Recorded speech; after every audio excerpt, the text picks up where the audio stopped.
Hello, I'm Richard with EV4U Custom Conversions. And welcome to another episode featuring our 1974 VW Karmann Ghia. In this episode, we're going to talk about front-end components on the Karmann Ghia. Now, we've driven this car quite a few miles since converting it to electric, and we've owned it since 2011. It's been electric since 2012. Between 2011 and 2012, we really didn't put very many miles on it. But since 2012, in the last 4+ years, we have driven it a lot. The car is primary transportation for our company, and it just sees a lot of hard work every day. Well, being that we purchased it used, we really don't know much about the history of the vehicle and when the last time certain components were replaced. But what we do know is that certain components need to be replaced, and specifically some front-end components. We had one tie-in, a tie rod end that we replaced because it was in very bad shape and needed to be taken care of immediately. We also have one ball joint that is pretty much in that same situation, and we continue to drive the car, but we need to take care of it soon. And the car has a little bit of float on the road because of the slop in the front end components. So if any of you have ever changed ball joints on a ball joint front end on these classic VWs, it's kind of a pain. You know, I've got the tools for pressing the ball joints out and so forth, but it's just no two ways about it. It's not a pleasant job. I don't really care to do it. So kind of in our local area here, we have an outfit that deals with VW parts, classic VWs, and that's Wolfgang International in Redding, California. And I was talking to them about having to do the ball joints, and I was going to purchase the ball joints from them. And they said, hey, we've got another way for you to do it. And so what they do is they sell you the arm. And so this is an arm that the leaves go in here from the torsion bar, go in here, and you have an upper and a lower. And what they've done is they've cleaned up these arms and installed the ball joint for you, where they can put it in an arbor press and do it off the vehicle. Makes it a much easier job. They clean these up and paint them and so forth. And it's got a new adjuster here for setting the camber and caster. And so it sounds like a pretty slick way to do it. I've never done it this way before, so this will be a new one for me. Anyway, you remove the bolt that holds this end onto the torsion bar, and you remove that, and this will slide out, and you're able to leave the spindle, you know, basically near the vehicle, so I won't have to disconnect the brakes and all that. In theory, like I said, I've never done this, and so we're going to find out. So in their kit, and I don't remember what I paid for it or anything, and there's a core, so when you return the arms off of your vehicle, you get some money back. And like I said, there's an upper and a lower, of course. And so, got that. We put some new gas shocks on the Karmann Ghia. So that's one component that we won't be dealing with in the front end here, but we will replace the arms with put the ball joints in place. We're going to be putting in new seals for the torsion bar tubes. We're going to put in a new steering stabilizer. We're also going to replace the coupler on the between the steering shaft and the gearbox. Again, this is a 1974 vehicle, so in 42 years it's seen a little bit of wear, and these are all things that need to be taken care of, and so we will.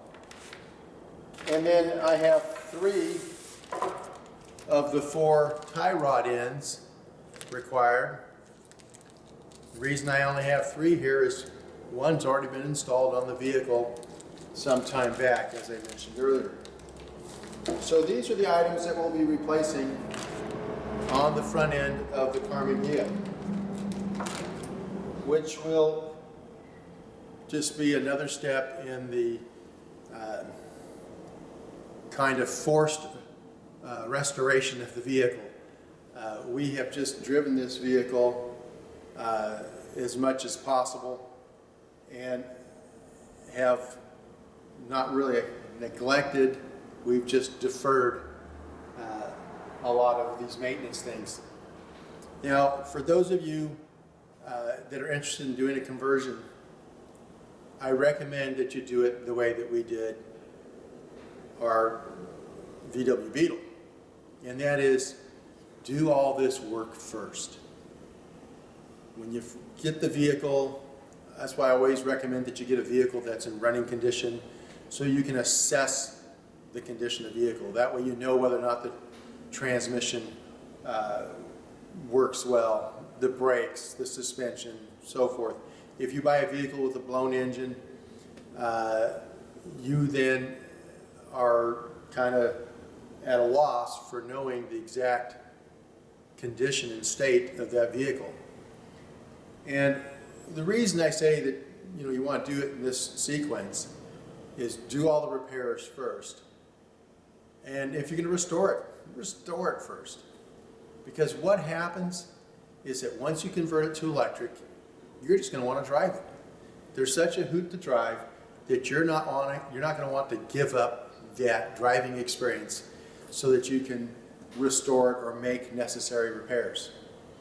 And so, I've done it both ways now, and I can tell you, definitely it's best to do the work first as far as repairs and restoration, because you're not going to want to give up the car. The Karmann Ghia was a little bit of a fluke. We kind of got ahead of ourselves. We hadn't intended on converting it when we did. It was kind of a wild hair. I wanted it for an event, and I converted it myself in my spare time in 8 days. Kind of an unusual circumstance. We don't normally operate that way in the shop. And we've had lots of customers that have brought vehicles in that needed work, mechanical repairs, restoration, whatever.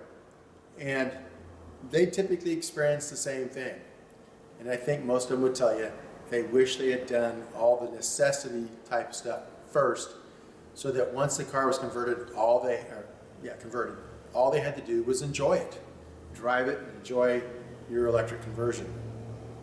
So anyway, I just wanted to give you a little insight into what we're going to be doing in one of our next videos, and that is we're going to walk through this process of changing the ball joints on a classic VW ball joint front end without removing the ball joint itself. And so we'll see how this goes. The guys at Wolfgang assured me that this was an easier way to do it, and that's why they come up with this setup.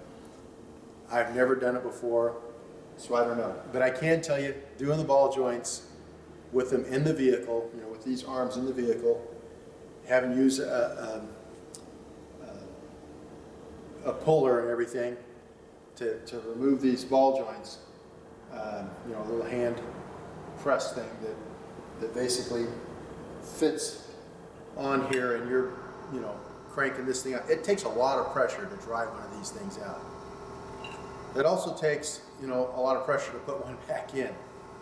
And so it's not a fun job. I've done it a few times in my lifetime, and I thought, you know, I really don't want to do it again. So I'll give this a try. So these are nice. They're nice, clean parts. I like working with nice, clean parts. That's the nice thing about electric conversion, is that all the conversion related stuff is nice and clean. It stays nice and clean. And if I ever, you know, do an inspection or do anything on it, I stay nice and clean. So in doing this project, we're going to get dirty first, because we got to take the old stuff apart. And to do that, we got to clean the front end, all the grease and grime off of these components first, so we don't contaminate anything. And then once it's nice and clean, we'll pull it apart and then assemble these new components. So, like I said, the shocks are relatively new to the vehicle. They've only been on there 3 years, 4 years. Yeah, a little over 4 years, I guess. So we're not replacing the shocks this time, but the rest of these front end components we will be replacing. So hope you stay with us, and we'll see you when we get underneath the front end of the Karmann Ghia and get dirty. See you then.